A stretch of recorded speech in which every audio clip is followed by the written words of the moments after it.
신사도 교회에 있었잖아요.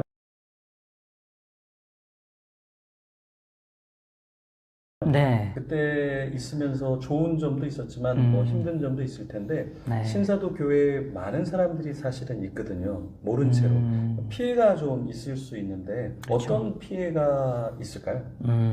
이제 신사도 운동을 이제 하는 교회에 있으면 뭐 많은 피해가 있는데요. 중에 이제 첫 번째로는 이제 구원의 확신을 갖기가 어렵다라는 것이죠. 구원의 확신을 갖기가 어렵다. 막 직통 계시로 막 구원의 음, 확신을 주고 그러지 않나요? 네, 복음을 전하기는 하지만, 복음에 대해서 이야기는 하지만, 이제 복음만으로 충분치 않은 거예요. 우리의 믿음만으로는 이제 구원 받기가 충분치 않은 거예요. 이제 왜 그러게 되냐? 우리 이제 믿음으로 구원받은 것은 이제 하나님의 은혜로 받는 것인데, 복음을 들었으나 구원을 확신하기 어렵습니다. 확신 못하는 부분들이 복음을 많고요. 들었는데 네. 음, 복음을 확신할 수 없다. 음. 왜 확신할 수가 없다? 왜냐하면 신사도 운동에서는 성령 체험에 대해서 굉장히 중요하게 생각을 하거든요. 그러니까 믿음도 필요하지만 네. 체험이 또 필요하다. 네, 믿음만 가지고는 네. 믿음으로 구원받는 건 맞는데 그것만 가지고는 안 되고 우리가 추가적으로 성령의 세례를 받고 성령의 체험을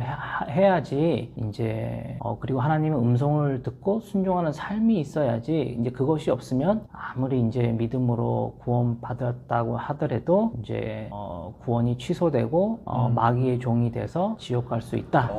이렇게 얘기를 보통 합니다. 일반 교회도 사실은 성령 체험이나 성령 충만을 이야기하는데 근데 여기서는 한 발짝 조금 더 나아가서 구원이 취소될 수 있다? 네, 딱, 구원이 취소된다. 네, 딱 직접적으로 구원이 취소될 수 있다. 이렇게 얘기하는 건 아닌데요. 예.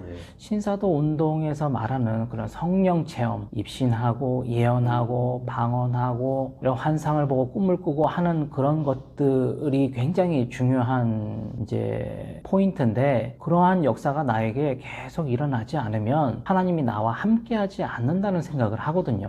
그러니까 믿음으로 구원을 받지만 계속 어떤 체험과 그게 중요시 되는 거군요. 네, 그렇습니다. 그래서 그런 체험을 이제 지속적으로 하지 못하는 분들은 구원, 하나님과 함께 한다는 그런 확신을 갖기가 어렵죠. 그러니까 계속 뭔가 열심히 해야 되고 참석해야 네, 되고 맞습니다. 하는 거죠. 네, 맞습니다. 구원관이 보통 기존 교회랑은 조금 다르네요. 네, 사실 조금 다른 것 같지만 성도들과 교제를 해보면 아주 많이 다릅니다.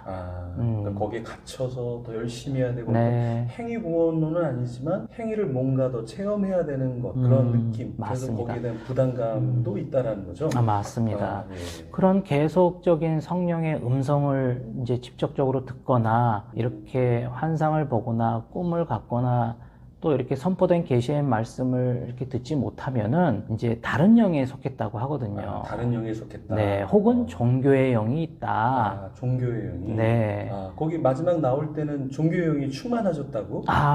거의 지옥 가는 거였죠. 예. 그래서 결국에는 또 나오게 되셨고. 네, 네. 예, 좋습니다. 그러면 두 번째는 어떤 피해가 있을까요? 이제 뭐 두 번째를 얘기하자면 그런 신사도 운동의 특징은 이제 사도와 선지자들의 역할이 중요한 거잖아요. 또 사도와 선지자가 또 있다는 얘기인데 요즘에는 사도와 선지자가 있다는 말을 안 하지만은 이제 본인을 사도와 선지자처럼 여기게 되는 거거든요. 근데 그러니까 일반 목회자보다는 더 권위 있는 존재로 비춰질 수밖에 없고. 그렇죠. 왜냐하면 계시를 받는 사람들이기 때문에 초대교회의 사도와 선지자들은 엄청난 역사가 일어났던 사람들이잖아요. 네. 근데 지금 이 시대에도 사도와 선지자가 있다라고 하면 일반적으로 목회하는 목사님들하고는 권위 자체가 다른 거죠. 근데 오히려 그러면은 리더십이 생기고 어떤 집중력이 생길 것 같은데 거기에 피해가 또 어떤 피해가 오게 될까요?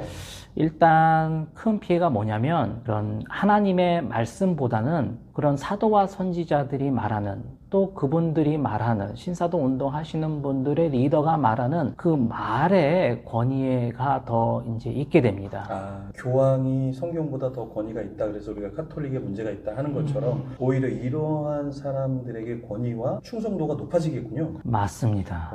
이게 뭐 결혼도 뭐 막 이렇게 너네끼리 해 이러면 결혼도 해야 되는 건가요? 그런 부분이 중요하게 차지를 하죠. 만약에 권위 있는 리더가 내가 기도해 보니 보니 이런 자매하고 어울리는 것 같다, 이런 형제하고 어울리는 것 같다 라고 권면을 하면서 기도를 권하면 자연히 하나님의 뜻으로 받아들이게 되지 그걸 거부하기는 어렵다는 것이죠. 그럼 그렇게 해서 결혼하는 커플들이 실제로 있나요? 실제로 많이 있습니다. 아, 그냥 있는 게 아니라 많이 있다. 네, 많이 그러면 있습니다. 예를 들어서 반대로 너네 둘이는 안 맞을 것 같아. 헤어져야 될 것 같아. 아니면 결혼하면 안 될 것 같아. 그런 경우도 있어요? 당연히 있죠. 아, 그럼 완전히 이게 저주받은 삶이 되는 거잖아요. 네, 하지만 그렇게 그런 신사도 운동하는 교회에서 그렇게 이제 인도함을 받는 형제 자매들은 당연하고 하나님의 그런 뜻에 합당한 그런 인도하심이라고 생각하게 됩니다. 그 안에 있으면 그게 또 당연한 거고 네. 그냥 또 하나님의 뜻을 더 구해야 되는구나.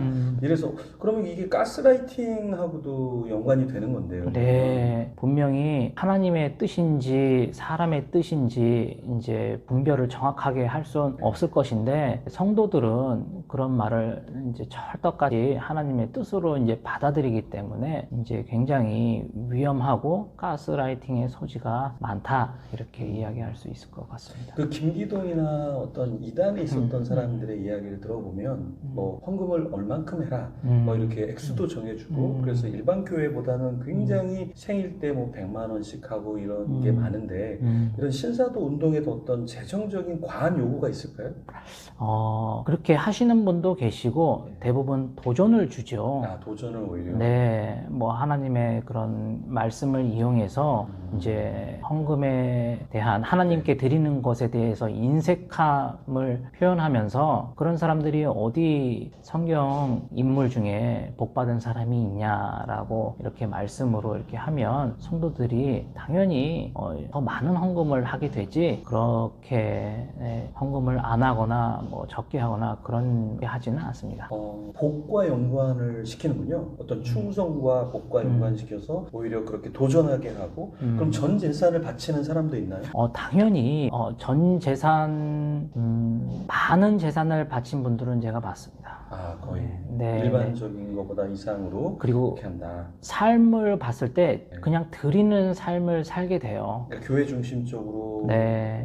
모든 걸 다 이렇게 올인한다는 건가요? 그렇죠. 왜냐하면 신사도 운동이 말하는 잘못된 신학적인 것 중에 하나가 이원론을 얘기하는 것이 있거든요. 이제 초대교회의 영지주의가 얘기했던 것처럼 이제 영은 선하고 육은 악하다. 교회 일은 선하고 교회 바깥의 일은 악하니까 교회 일에 힘써야지 하나님이 기뻐하시고 축복하시고 재물을 주시고 복을 주시지 세상 일에 그렇게 열심히 하게 되면 그럼 마귀에게 속해서 결국엔 지옥에 간다 이렇게 얘기하기 때문에 세상을 포기하고 세상 것에 얻은 것을 더 많이 하나님께 상급을 쌓기 위해서 많은 이제 재산을 드리게 되는 게 되는 거죠.